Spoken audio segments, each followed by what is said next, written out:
Alright, class is over, you can go. Can you stay a moment, sweetheart? Yes, you. Don't look so startled. I promise you're not in trouble, okay? Close the door for me, please. Gently. There we are. It's amazing how loud a classroom can feel when it's full and how intimate it becomes when it's empty. Just doesn't here. Come closer, sweetheart. It's okay. Sit here. Front desk. I won't bite. That was a joke. You don't have to perch on the edge like that. You look like you're waiting for a verdict. Relax your shoulders for me. That's better. I wanted to speak with you privately. Nothing alarming, okay? I just realized that I haven't had a proper conversation with you all semester. And that feels like an oversight on my part. Let me sit there. No, not behind my desk. That would feel too formal, wouldn't it? I think I prefer it like this. Closer to you. I like seeing the expressions on my students' faces when I talk to them. It tells me much more than words ever could. You're very still right now. It's alright, you can take your time. So, tell me, how are you doing in my class? Yes, I know, your grades are excellent. You always turn in perfect work. Meticulous, thoughtful, sometimes even brilliant. I don't hand out praise lightly, you know. But grades are not what I asked about. How are you doing? Fine. Of course you are. You don't speak much, though. Why is that? I mean, in discussions, you avoid eye contact. When I ask open questions, you just shrink into your chair as if I've pointed a spotlight at you. And the moment the class ends, you're the first one out of the door. Is it boredom? Shyness? Or do you simply just prefer observing? I mean, observing can be powerful, you know? The quiet ones often see the most. Short answers again. You don't have to give me the "I'm fine" answer. I've been teaching for a very long time, you know. Long enough to recognize when someone is hiding behind politeness. There, you did it again. A little pause before you answer. As if you're editing yourself. I'm very good at noticing things, you know. I notice when someone hasn't slept enough. I notice when someone's confidence has been chipped away piece by piece. I notice when someone walks into my classroom carrying more than books in their bag. And right now, I notice your heartbeat. Don't look at me like that. I didn't mean it in a strange way. It's just very steady, controlled, almost disciplined. But it speeds up when you lie to me. There, it did it again.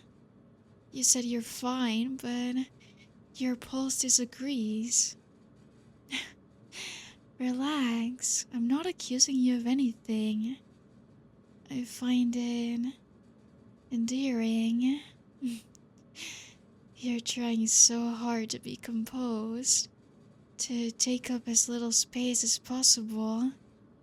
Even now, you're sitting with your hands folded so neatly, as if you're afraid of disturbing the air between us. You don't have to be so careful with me, okay? This classroom is a safe place, and when the door is closed like this, it's even safer. Look at me for a moment. Yeah, just look at me. That's it. You see? Nothing terrible happened. I'm not here to scold you. I'm here because I've been curious and perhaps a little concerned. You work harder than anyone else in this course. You never complain. You never ask for extensions, and you never even ask for help. Why is that? Do you think that asking for attention is a weakness? Or have you simply gotten used to not receiving it?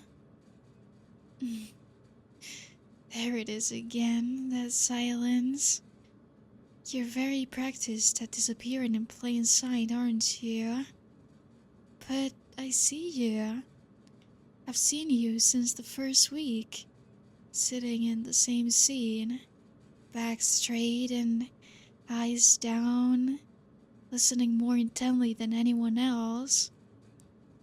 You think no one notices, but I do. And I would like you to talk to me, not as your professor evaluating your work, just talk. Just tell me something real. I promise I'm listening. You don't have to rush, okay? You can take your time, it's okay. There it is. That hesitation before you speak. That little breath you take when you're deciding whether something is worth saying. Go on.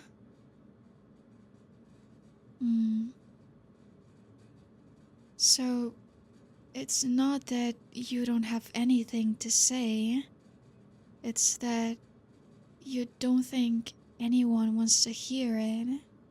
Is that right? I see. And when others talk over you, when they laugh, you've decided it's easier to just let them. No confrontation and no scene, just silence. That must be exhausting. Carrying yourself so carefully every day. Measuring every word before it leaves your mouth. Preparing for it to be dismissed. Look at your hands. They're tense. Come on. Uncurl them for me. Slowly. Good. You don't have to brace yourself here, okay? Tell me, when they make those comments, the little jokes disguised as humor, what goes through your mind? You tell yourself they're right? That you're awkward and strange? Maybe you deserve it for not fitting in? No, that won't do. Listen to me carefully, okay? Being quiet is not a flaw, and being thoughtful, it's not a weakness. Being different does not make you inferior. You think I haven't noticed the way certain classmates look at you? The whispering, the snickering when you avoid eye contact? I notice everything that happens in my classroom. I may not intervene every time, but that doesn't mean I don't see it. And I certainly don't ignore it. You've been enduring it alone, haven't you? You never once asked me to step in. Why? Why is that? 'Cause you didn't want to be a burden? Sweetheart, do you really believe that your pain would inconvenience me? Come here. Not closer than you're comfortable with. Just let me see your face properly. There. You've been holding this in for so long that you've convinced yourself it doesn't matter. But it does. You matter. Your presence in that seat every day, it matters. Your mind, the way it works, and the way it dissects every lecture and reconstructs it into something sharper, that matters. The fact that you walk into the room despite knowing you might be mocked, that tells me something about your strength. You're not weak. You're wounded. There's a difference there. There it is. That look in your eyes. That relief. You haven't heard someone say that to you in a long time, have you? It's alright. You can breathe. I'm right here. You don't have to pretend with me, okay? If something hurts, you can say it hurts. If you feel lonely, you can just say it. Loneliness thrives in silence, and you've given yours far too much room to grow. Let me ask you something. When you sit alone at lunch, do you want someone to join you? Be honest. Of course you do. You're human. A connection isn't a luxury. It's a need. And yet, you've been denying yourself that need because you're afraid of rejection? Because it's safer to be invisible than to be chosen and then discarded, isn't it? Sweetheart, you really have been carrying all that by yourself. No wonder your shoulders are tight all the time. You've been surviving socially instead of living. But that's gonna end, okay? Listen to me now. It ends. No one in my classmate humiliates what belongs under my care. You are my student, which means that your well-being is my responsibility.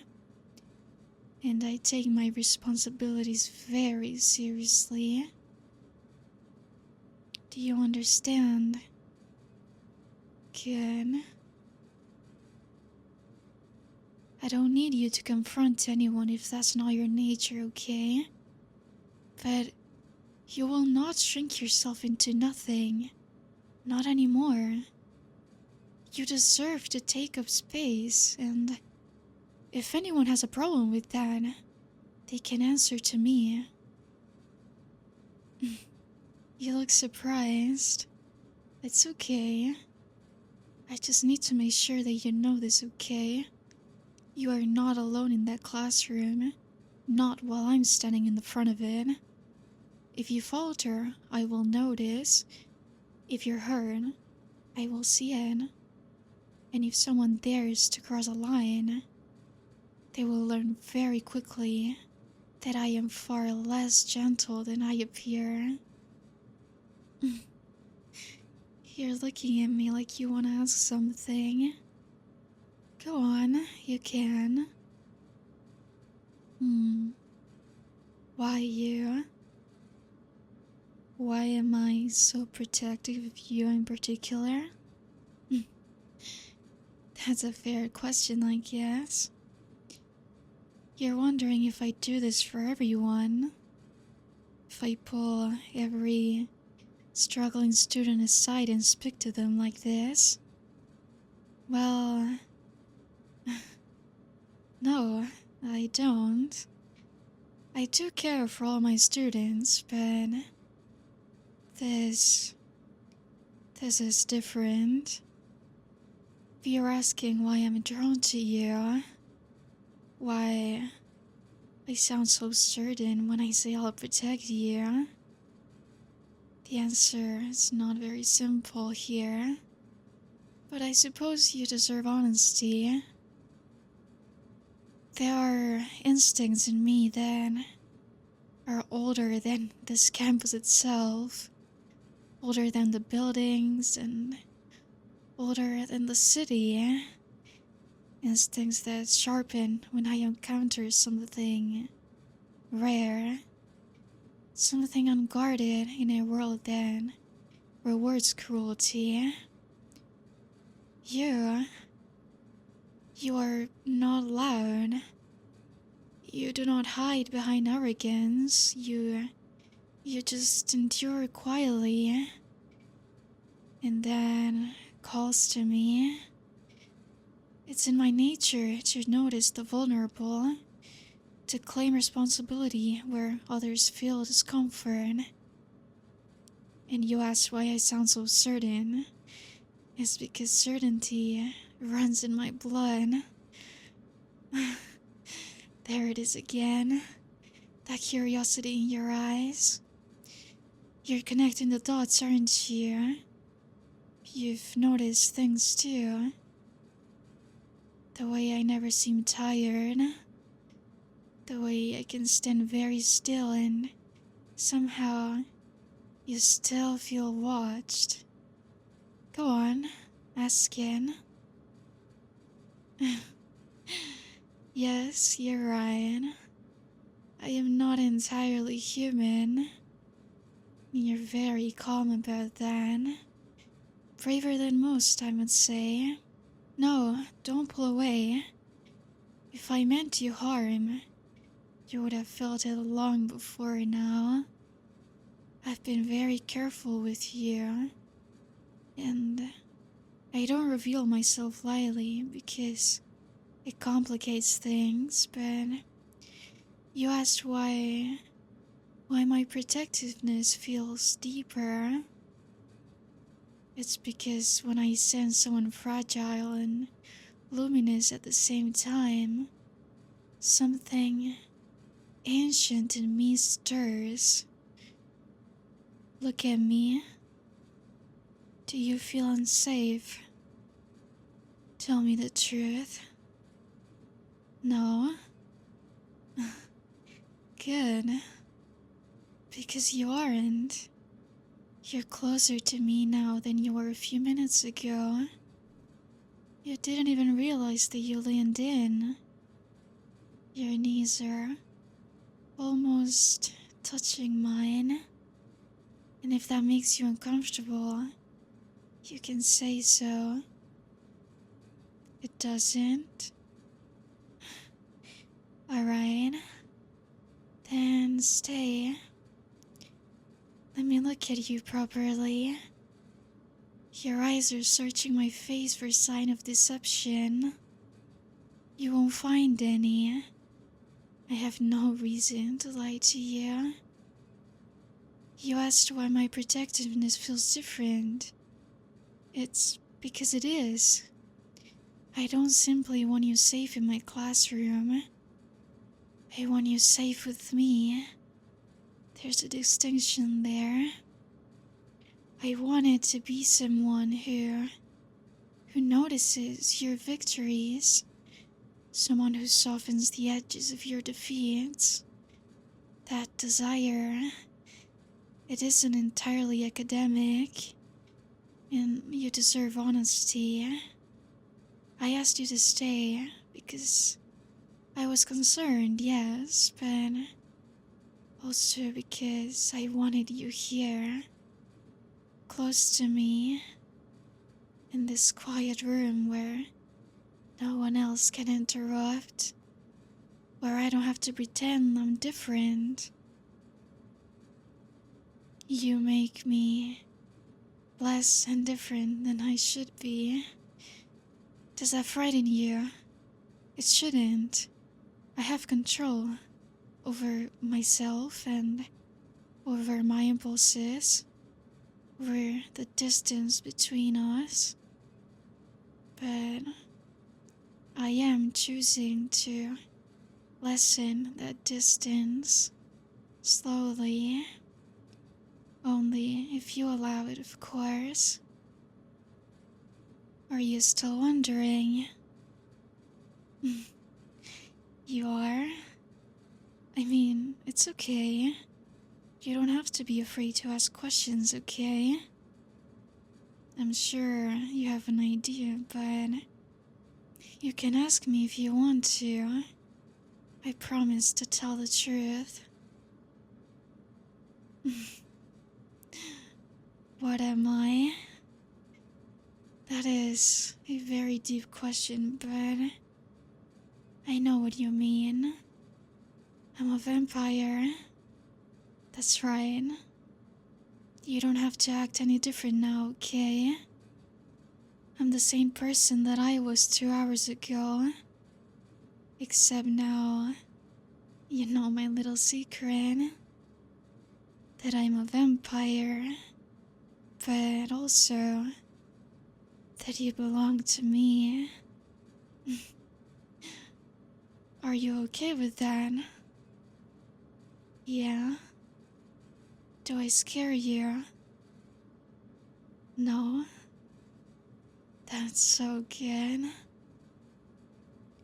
When I lean closer like this, what do you feel?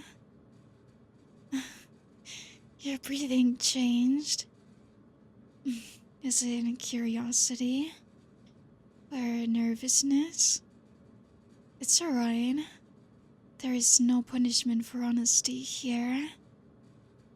You trusted me with your loneliness and your deepest feelings. Let me trust you with this. Not because you're easy prey or because you're vulnerable, but because you are sincere, because you're real, and I want to protect you, to guide you, to show you that the parts of yourself that you hide are the very parts that make you worthy of devotion. Come a little closer. Only if you want to, of course. That's it. See? I don't take anything. I ask. And I wait. And right now, I'm waiting. Are you okay with this? Yeah? That's good, baby. Come here then.